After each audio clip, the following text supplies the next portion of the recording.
Assalamualaikum warahmatullahi wabarakatuh. Salam sejahtera untuk kita semua. Baik, kali ini kita bertemu kembali ya secara virtual pastinya pada tatap muka yang kelima ya. Ini membahas mengenai kas ya. Baik itu mengenai akuntansi kas dan maupun nanti kita berbicara mengenai laporan arus kasnya ya. Jadi nanti topik ini akan kita bahas dengan dua pertemuan begitu ya. Oke, baik. Eh, Setiap perusahaan itu pasti memiliki yang namanya alat tukar transaksi. Yang pasti ini berlaku resmi di negara manapun ya, maupun di perusahaan manapun ya, baik secara nasional maupun internasional ya. Tanpa memiliki alat tukar ya, alat tukar transaksi, perusahaan itu tidak akan mampu beroperasi untuk menjalankan usahanya ya, yang mana tujuannya perusahaan ini adalah untuk menghasilkan laba ya. Jadi, kas ini adalah alat pembayaran yang dimiliki perusahaan dan siap digunakan di dalam, transaksi perusahaan setiap saat diinginkan. Nah, di dalam neraca, kas ini merupakan, aktiva yang paling lancar ya, dalam arti paling sering berubah. Ya, hampir setiap transaksi dengan pihak, luar perusahaan akan mempengaruhi yang namanya kas. Ya, jadi, menurut akuntansi ya, dari pengertian akuntansi, kas adalah alat tukar yang dapat diterima untuk pelunasan hutang, dapat diterima sebagai setoran ke bank dalam jumlah sebesar nilai nominalnya, ya. Adapun kas itu adalah, uang kertas, uang logam, cek kontan yang belum disetorkan, ya, simpanan dalam bentuk giro maupun biljet, ya, traveler checks dan bank draft, ya. Nah, jadi itu sekilas, ya, tentang kas, ya. Nah, lalu ya, eee, ketika kita berbicara mengenai penerimaan kas ya, tentu saja sebagian besar penerimaan kas perusahaan itu berasal dari kegiatan normal bisnisnya ya. Contohnya ya melalui penjualan tunai, baik di perusahaan dagang maupun perusahaan jasa itu pasti berasal dari situ, ataupun dari penagihan piutang dari pelanggan ya. Sedangkan penerimaan kas yang timbul dari kegiatan non operasional tuh contohnya apa? Contohnya pendapatan bunga, sewa, dividen, ya, pinjaman bank dan lain-lainnya itu salah satu contoh ya penerimaan kas dari kegiatan non operasional. Nah, mengingat bahwa kas ini merupakan aset yang paling lancar dibandingkan yang lainnya, ya, maka untuk mengamankan penerimaan kas ini diperlukan beberapa pengendalian internal ya, yang mana ini memang harus ekstra hati-hati gitu ya. Nah, di sini Ibu buat ada 3 beberapa, penerapan prinsip pengendalian atau prosedur penerimaan kas. Yang pertama itu terdapat pemisahan tugas antara yang menyimpan, yang menerima, dan yang mencatat penerimaan uang. Yang kedua, setiap hari harus dibuat laporan kas dan pada perusahaan kecil dilakukan oleh pemilik perusahaan. Dan yang ketiga, setiap penerimaan uang langsung disetorkan ke bank sebagaimana adanya. Jadi ini beberapa prosedur ya atau beberapa beberapa penerapan prinsip pengendalian dalam penerimaan kas. Lalu ya, eh, kas juga ini dimungkinkan ya untuk dikeluarkan ya dengan berbagai tujuan, dengan berbagai alasan. Contohnya apa? Ya, contohnya membayar beban-beban ya, baik itu beban operasional maupun non operasional ya. Lalu bisa juga untuk membayar utang kepada supplier atau pemasok gitu ya, membayar hutang kepada pihak bank, membayar hutang kepada pihak kreditur lainnya gitu ya. Banyak contohnya. Nah, pada umumnya pengendalian internal atas pengeluaran kas ini akan lebih efektif ketika pembayaran dilakukan dengan menggunakan yang namanya cek atau transfer lewat bank ya. Ya, jadi daripada harus melibatkan uang cash gitu ya, uang cash ya. Kecuali ketika pengeluaran-pengeluaran itu ya relatif kecil ya. Jadi bisa bisa untuk dibiayai lewat cash gitu ya. Nanti dengan diadakan yang namanya dana kas kecil ya, petty cash fund ya. Jadi di sini juga Ibu ada membuat beberapa prosedur ya, beberapa pengendalian ya dalam pengeluaran kas. Yang pertama, semua pengeluaran dilakukan dengan cek ya, dengan cek. Pengeluaran-pengeluaran dalam yang jumlah kecil itu dilakukan melalui kas kecil atau petty cash. Yang kedua, semua pengeluaran kas harus memperoleh persetujuan dari yang berwenang terlebih dahulu. Lalu yang ketiga, dibentuk kas kecil yang diawasi dengan ketat. Yang keempat, penulisan cek hanya dilakukan apabila didukung bukti-bukti yang otentik dan akurat atau dengan menggunakan sistem voucher.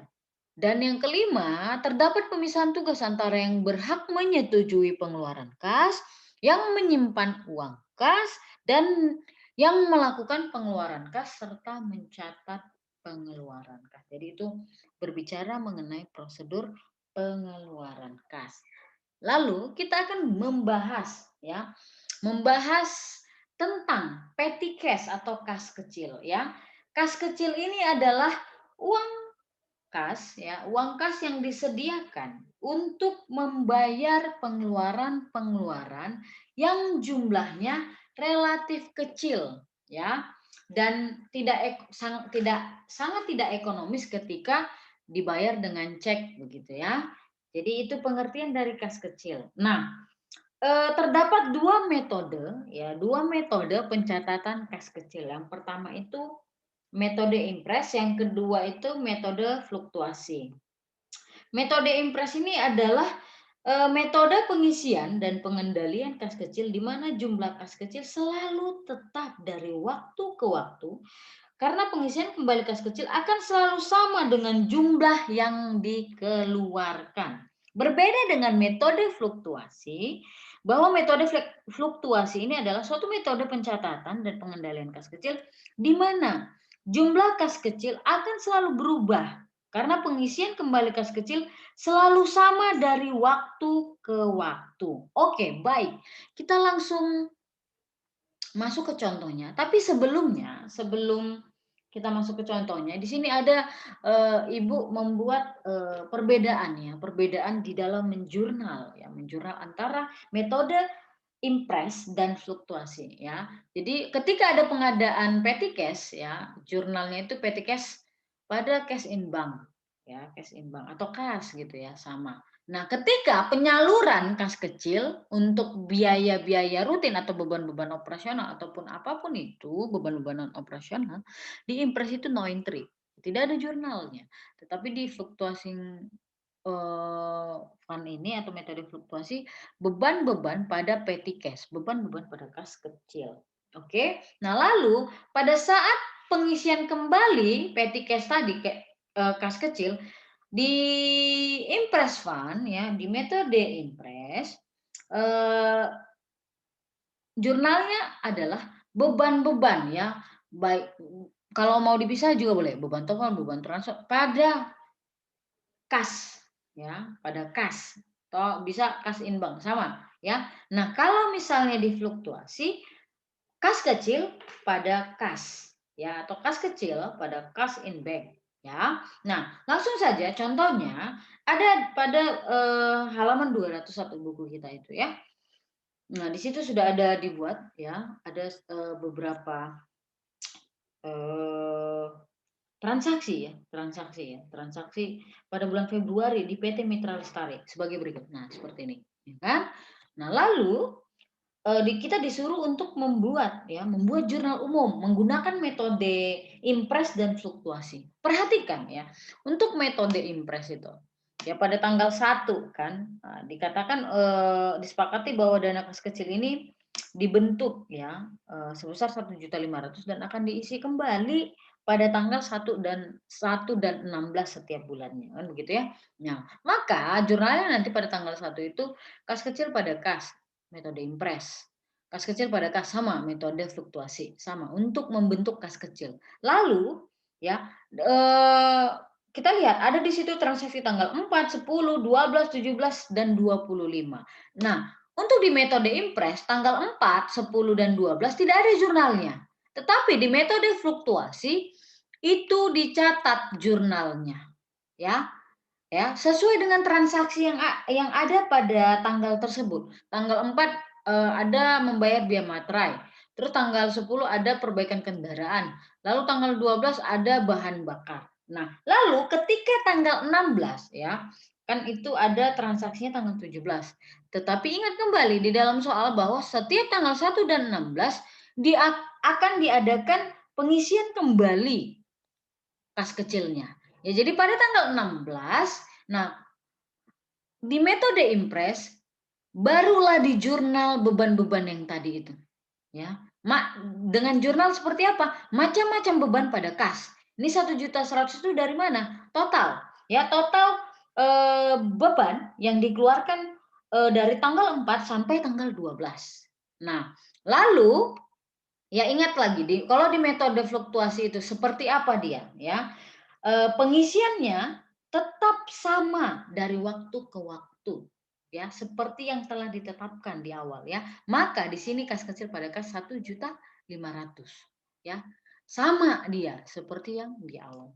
Nah, lalu begitu juga ada lagi transaksi tanggal 17 dan 25 ya. Untuk di metode impres tidak di jurnal, tapi di metode fluktuasi akan di jurnal ya.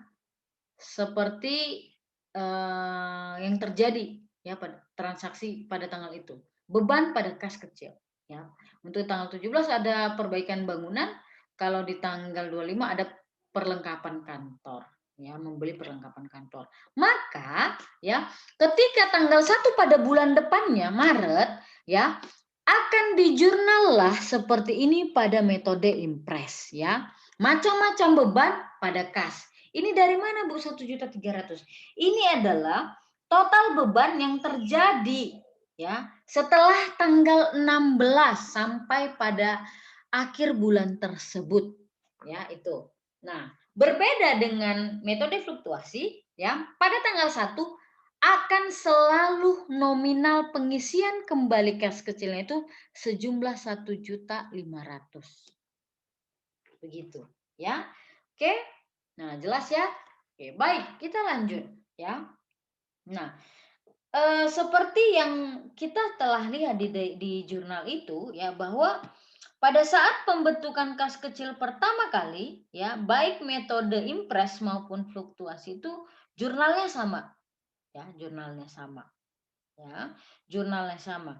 Tetapi pada tanggal-tanggal berikutnya di mana kas kecil tersebut mulai dipergunakan untuk membayar semua beban ya, metode impres itu tidak menjurnal sama sekali ya, melainkan hanya mengumpulkan bukti-bukti transaksi.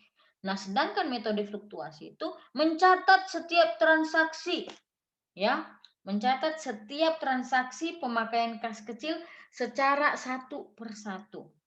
Nah, pada saat pengisian kembali kas kecil pada tanggal 16 Februari, metode impres itu mendebet rekening beban-beban ya, sebesar total pengeluaran kas kecil selama 2 minggu, yaitu 1.100.000 tadi ya. Nah, dan mengkredit kas dengan jumlah yang sama. Sedangkan metode fluktuasi itu ya akan ya akan mendebet rekening kas kecil sebesar 1.500.000 ya. Itu untuk pengisian kembali ya dan mengkredit akun kas sebesar jumlah yang sama.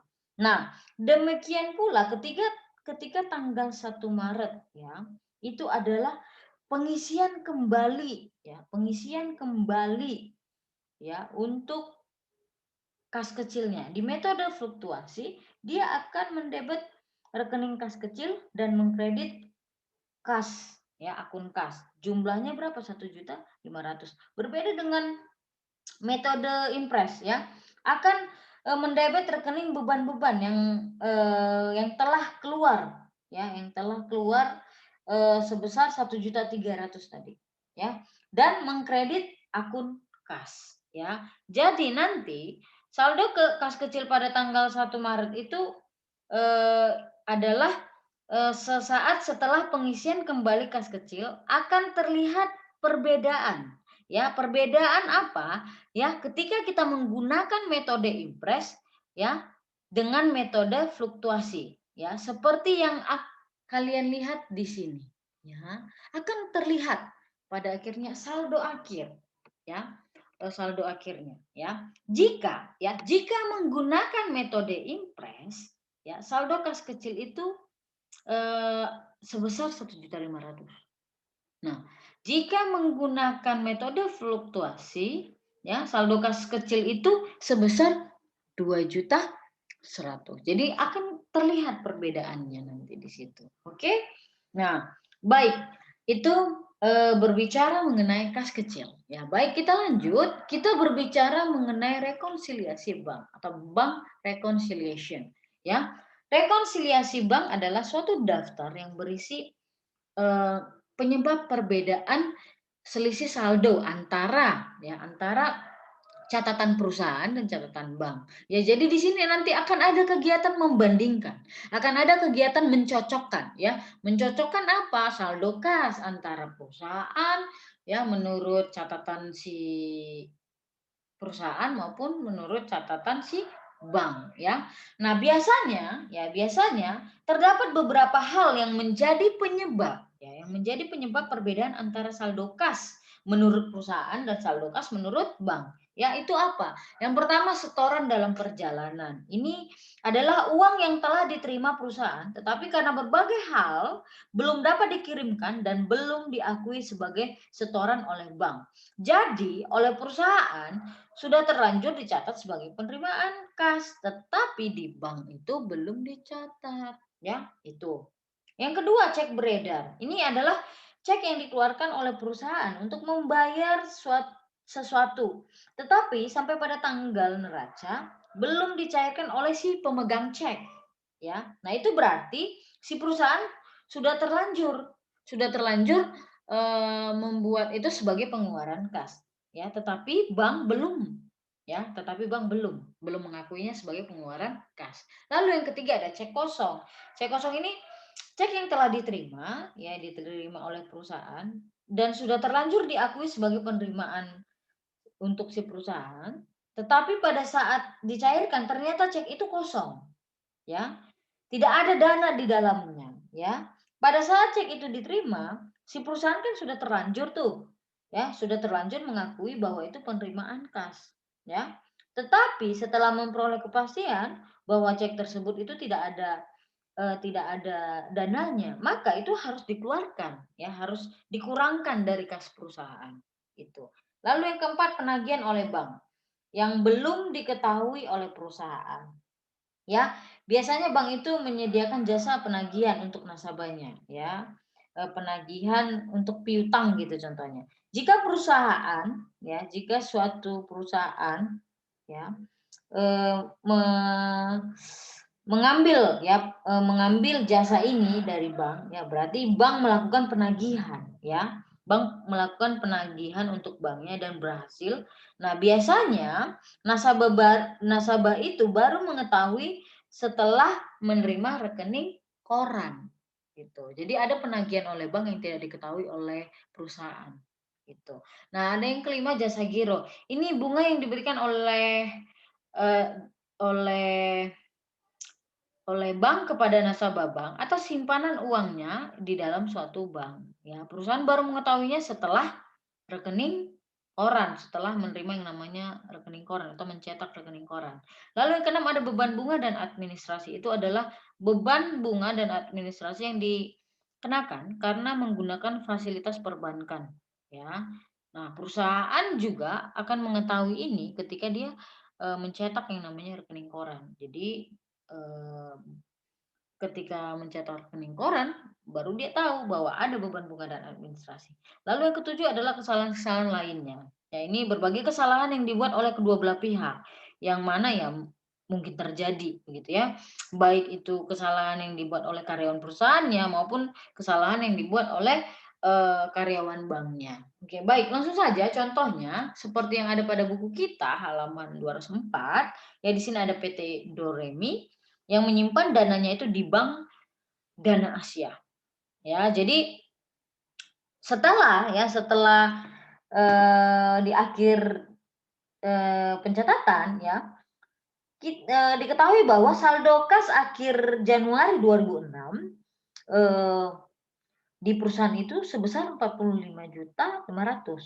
Nah, sedangkan menurut rekening koran yang ada pada bank itu 54.400.000. Nah, setelah ditelusuri ya, akuntan perusahaan itu menemukan beberapa informasi tambahan terkait kenapa terjadi perbedaan saldo itu, ya, seperti yang terlihat ini, seperti ini. Oke, lalu apa yang kita buat? Ya, kita akan buat namanya rekonsiliasi bank, ya. Ini bentuknya ke bawah. Dulu kalau Ibu tuh bisa juga bentuknya ke samping ya. Jadi di sebelah sini perusahaan, di sebelah sini bank, terserah saja ya. Jadi seperti ini. Kita lihat satu persatu. Kita lihat satu persatu apanya? Informasi yang telah kita temukan tadi ini, ya. Contohnya yang pertama itu setoran kas ke bank pada tanggal 31 Januari 2006 sebesar 15.200.000 belum dicatat oleh bank, ya kan?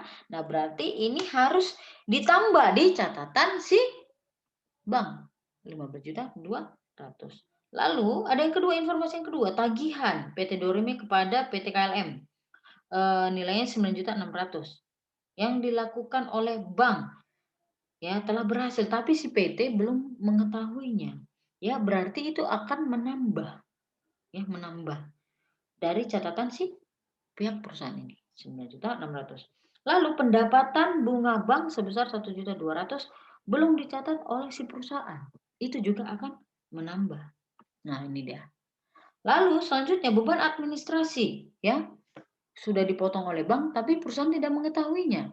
Ya, bagaimana itu? Ya, itu akan mengurang. Ini dia 300.000. Lalu apa lagi? Cek yang diterima PT Doremi. Ya, ternyata tidak ada dananya, cek kosong, itu akan mengurang di catatan si perusahaan 4 juta. Lalu apa? Cek yang telah dikeluarkan oleh PT Doremi ya ternyata ya belum dicairkan oleh si pemegangnya. Ya, berarti ini dia di catatan si bank, cek beredar. Ya, belum dicairkan si pemegangnya. Lalu cek sebesar 7.500.000 yang diterima oleh si perusahaan ya sebagai pembayaran piutang dicatat oleh akuntan si perusahaan itu 2.500.000. Berarti di sini ada kesalahan pencatatan ya 5 juta. Ini dia. Oke. Lalu cek yang sebesar 3.500.000 yang dikeluarkan oleh PT Doremi ya untuk membayar beban itu oleh akuntan perusahaan itu dicatat 2.500.000. Berarti ada kesalahan juga di sini. Ya, kesalahan pencatatan. Ini dia. 1 juta. Oke. Nah, baik. Maka nanti setelah kita lakukan hal ini, rekonsiliasi ini, maka akan kita dapatkan ya, akan kita dapatkan saldo yang benar itu nilainya itu 56 juta. Ya. Nah, setelah kita ketahui saldo yang benar itu berapa, yaitu sebesar 56 juta rupiah, ya. Maka harus kita buatlah jurnal penyesuaian berdasarkan perhitungan ini, ya. Nah, apa-apa saja ya yang kita buat seperti ini. Untuk mencatat pembebanan administrasi bank, beban administrasi pada kas 300.000. Untuk mencatat pencairan cek yang gagal akibat tidak ada dana atau cek kosong, piutang pada kas 4 juta. Koreksi kesalahan pembayaran beban tadi yang 1 juta. Beban perbaikan kendaraan pada kas. Lalu mencatat pembebanan beban administrasi bank ya 300.000 tadi beban administrasi pada kas ya. Lalu mencatat gagalnya pencairan cek ya akibat tidak ada dana ya piutang pada kas sebesar 4 juta. Lalu koreksi atas kesalahan pembayaran beban ya dengan cek ya beban perbaikan kendaraan pada kas. Oke, sebesar 1 juta. Itu mengenai rekonsiliasi bank. Lalu kita masuk sedikit, kita berbicara mengenai laporan arus kas ya.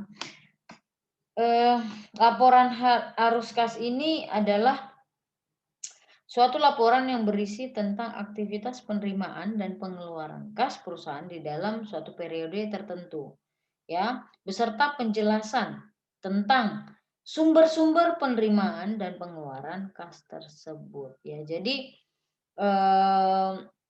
setiap sumber penerimaan kas itu harus dibuat rinciannya, ya, harus dibuat rinciannya.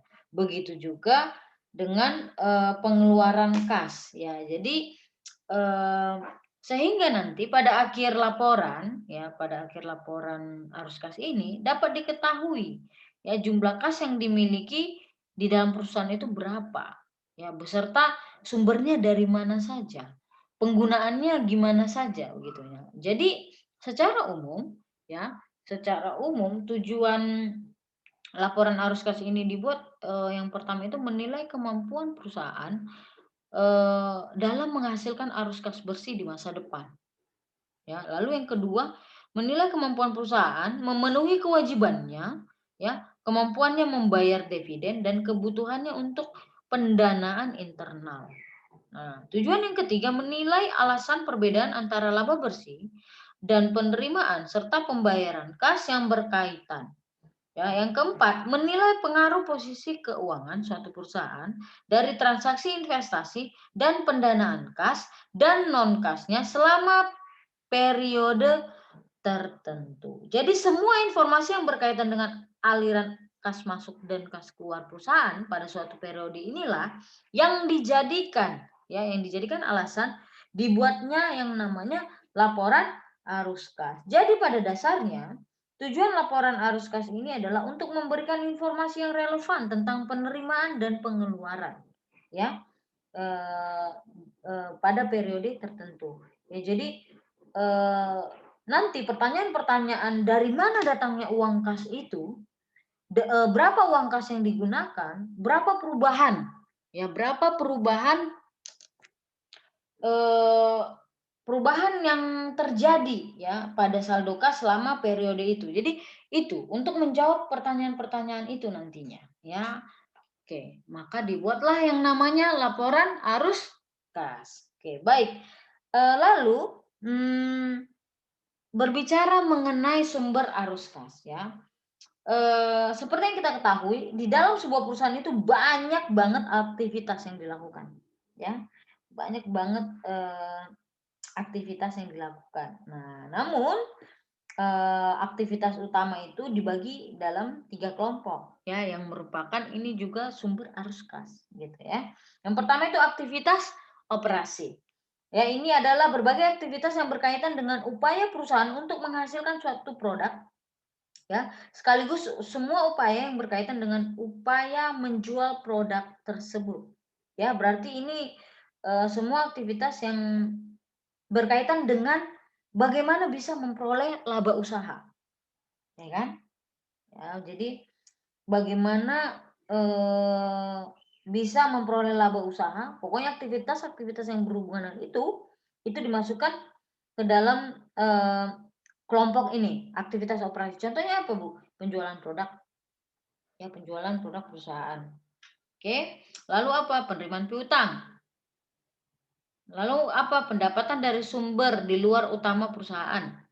Lalu, eee, apalagi pembelian bahan baku dan, atau barang dagangan, pembayaran beban tenaga kerja, pembayaran beban-beban overhead, ya, pembayaran beban-beban pemasaran, beban-beban administrasi dan umum, yaitu, ini,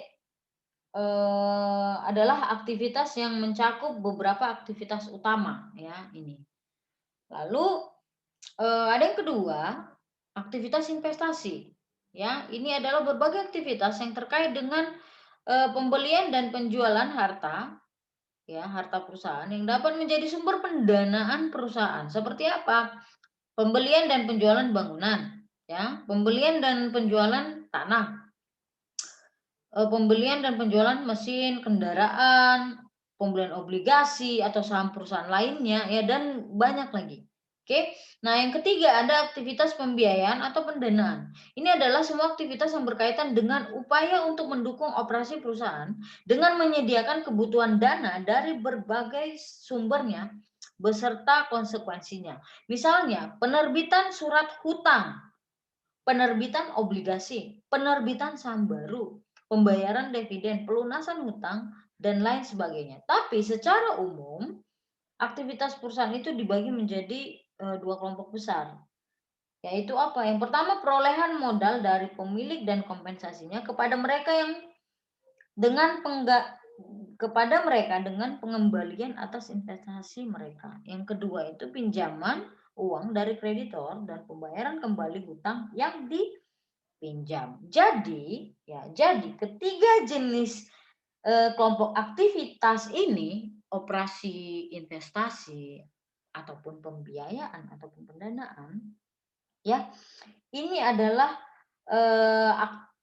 apa namanya, sumber-sumber arus kas, ya, sumber-sumber arus kas, ya, sumber-sumber arus kas. Oke, baik, untuk lebih dalam lagi mengenai aktivitas operasi investasi, pembiayaan atau pendanaan akan kita bahas minggu depan beserta laporan arus kasnya. Oke, baik, sekian dari Ibu, assalamualaikum warahmatullahi wabarakatuh dan salam sejahtera untuk kita semua.